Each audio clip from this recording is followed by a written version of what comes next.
Hey guys, Mike B. Rolling here again. I had a good question from a subscriber there, a couple of them actually. Censored Every Day and Mark, I can't remember this last part of his name there, but really good questions. I figured I'd do a video because I'm done for the day. I got down here and I made it from Detroit all the way down here to Southwest Indiana, pulled into the truck stop, and I was in so much pain. I felt like I looked down as I was taking a leak. It looked like I'm missing Hawaiian Punch, man.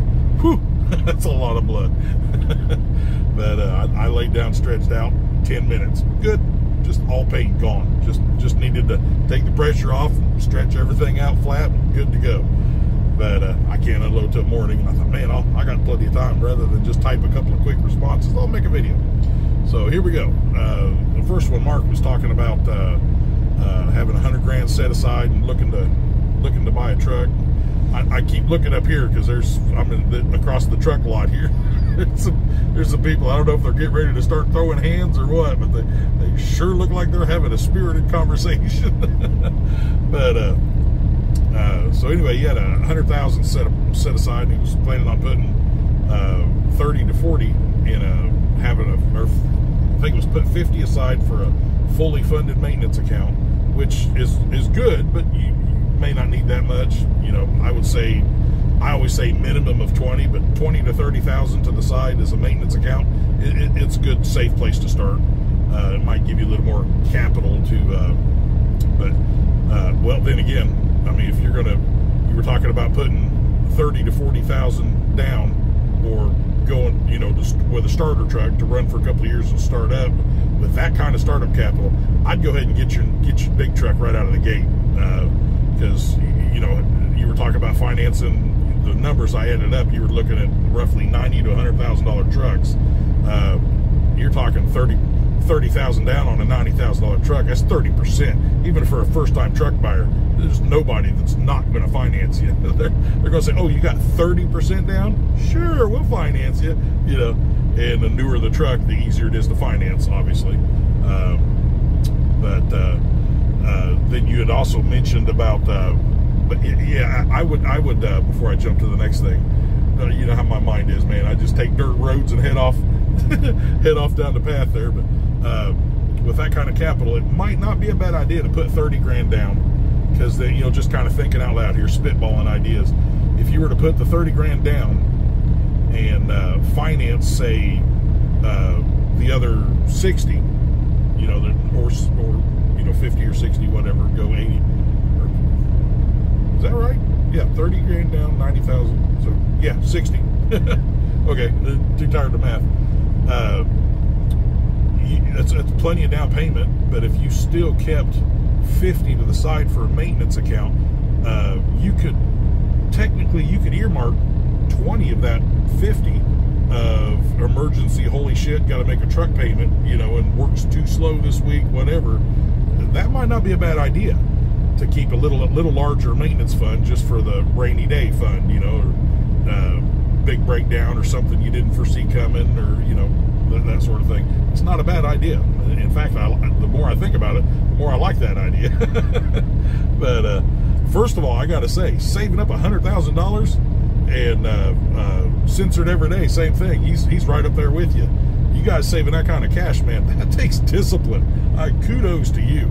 That is not easy to do. The average person have a hard time saving 10,000, let alone 100,000. Kudos to you, man. That takes a lot of discipline. I'll give you that. But you were also talking about trucks. You said your company always has Freightliners. If you're looking at glider kits, I tell you, I like my Peterbilts and Kenworths for one main reason. I like that big bed.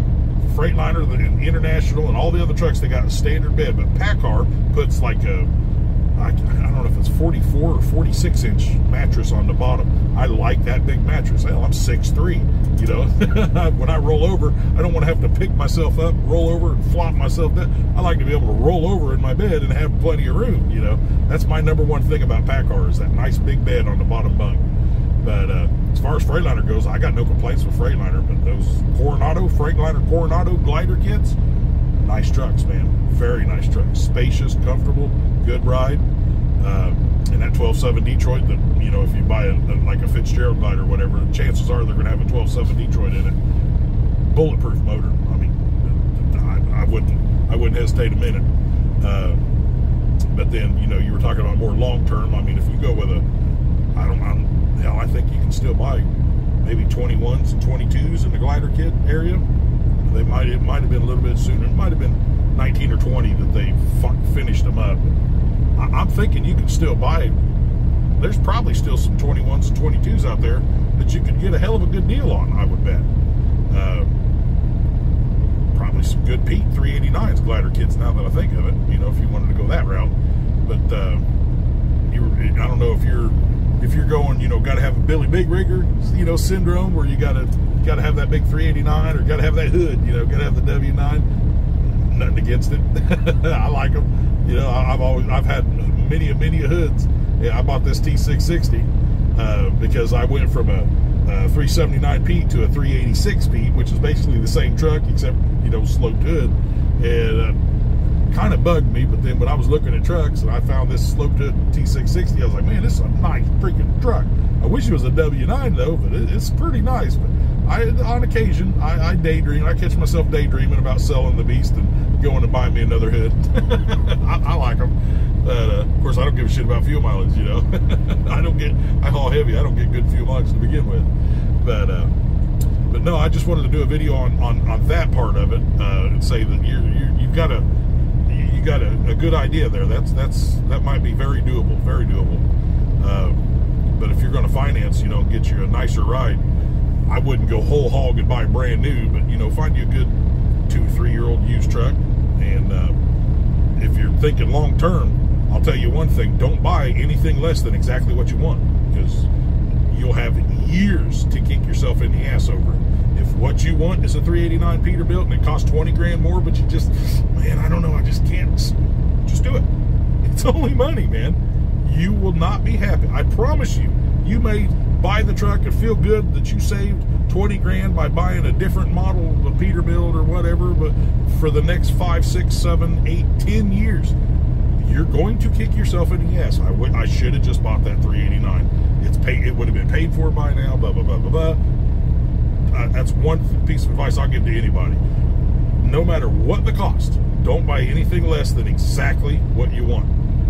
You don't want to have buyer's remorse. And that's one thing that man, look at that. That's a cab over Freightliner stretched out. That is a good looking rig. Mid-80s, man, that's a good looking truck. That's something I want to do in the future, is buy an old truck like that, and just, you know, when I'm retired from truck, and just buy something old and just drive it around. But I love them old cab overs. But yeah, that as far as that goes, you also mentioned securement. 10 grand is awful high for securement. You're probably not going to need that much. I'd say probably 4 grand or less, you can get everything you need.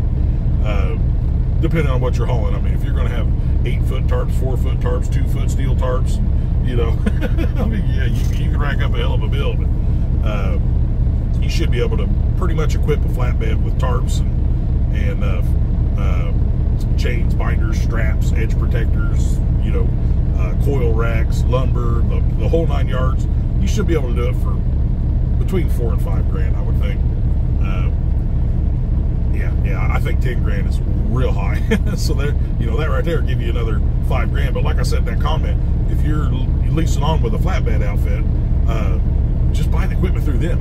99 times out of 100, they're going to forward you the equipment at no interest and let you work, make several paychecks, and then just start taking it out of your pet checks, a couple $100 a settlement, and it's a free loan, dude, no interest. Why use your money? Use their money. You know, keep your money in the bank where, in case you need it, it's there. You know, just a thought. But another thing too is trailers. A lot of guys will go into flatbed and they'll go to like a company like Mercer or whatever, and they'll do their Mercer will do the lease to own trailers. And it's not just Mercer, it's, you know, a lot of flatbed outfits. That's what they do, is they want people to have nice equipment, so they'll go buy a brand spanking new trailer and lease it to you, and it's a lease to own contract. But if you add up the numbers on those lease to own contracts, it's much, much cheaper to just go buy your own trailer. And, you know, they're not that freaking expensive. But long run, interest-wise, headache-wise, you're better off to own your own trailer. If you ever need to quit and go somewhere, you don't have to worry about walking away from a lease and this and that and the other. You've got your equipment. You go wherever the hell you want to go. You peel stickers today and re-stick stickers tomorrow. You're done. Getting that trailer and equipment, it all comes with you, you know. I love having my own trailer. It's much cheaper, much cheaper. Because the maintenance on a trailer it's minimal. You know, brakes and drums, tires, fix the occasional light. I mean, you take care of them. They last you a really long time. What was I going to say? Oh, types of trailers. If you're going to buy a flatbed, don't buy steel. Don't buy a combo. Buy all aluminum. They're stronger. They're better. More quality. Better quality. Mack makes an excellent trailer. Rettenauer makes an excellent trailer. East makes an excellent trailer. But don't go and buy like the East Beast, you know, the BST or the BST2. If you're going to get an East, go get an MMX. You know, get the heavy-duty trailer. Unless you're worried about payload, then you know, then you could go with a BST or BST2. But their rails are not rated as heavy as the MMX. Same as a Mack. You know, you gotta check that rating on the rails and make sure you want 100,000-pound rails. If you get a Rettenauer, they got the little maximizer. That's a 47,000 pound coil. That trailer's maxed out, man. Then you go into the bigger versions like the Bubba, or the Big Bubba and the bigger Bubba. If I were buying a Rettenauer, I wouldn't touch anything less than a Big Bubba. But the bigger Bubba is still a decently lightweight trailer, but it's a stout son of a bitch. That's what my 6-axle was, a bigger Bubba. Man, that's a stout trailer. But the big Bubbas are good trailers too. But you're getting a Mack. You know, at least 80,000-pound rails will do it if you're only ever going to have 2 axles and you're not going to try to do any heavy haul or anything like that. But so you'd be all right with probably the BST, or BST2, either one. They call them the East Beast. But you definitely want all aluminum. Those steel combo aluminum trailers, I see them all the time. They put a coil on them things and they just lay flat, man. There's no arch. And going down the road, you can just see them things bounce. I mean, you guys see them. You see an all aluminum trailer, put a coil on there, that's somebody still got arch in it. You know, my trailer right now, I got 2 coils on. I got 80, just short of 83. I got 82,670. So just short of 83,000 pounds. My trailer still got arch in it. You know, I mean, it's a East MMX. Yeah, you don't want them steel combos. They twist up real easy. They flex. They crack. Just stay away from the steel flatbeds. Spend a little bit of extra money. Go get an all aluminum trailer. You'll be ever so glad you did. But that's about all I can think of, man. I'm sure that answers your question. But if you want more detail on any specific side, if I took a dirt road before you wanted me to, just put another comment out there, man. I'll be happy to help. I got a little bit of time to kill, and I had a couple of ideas for videos I wanted to put out there, and this was one of them. So y'all be cool on your stool, man. We'll catch y'all later.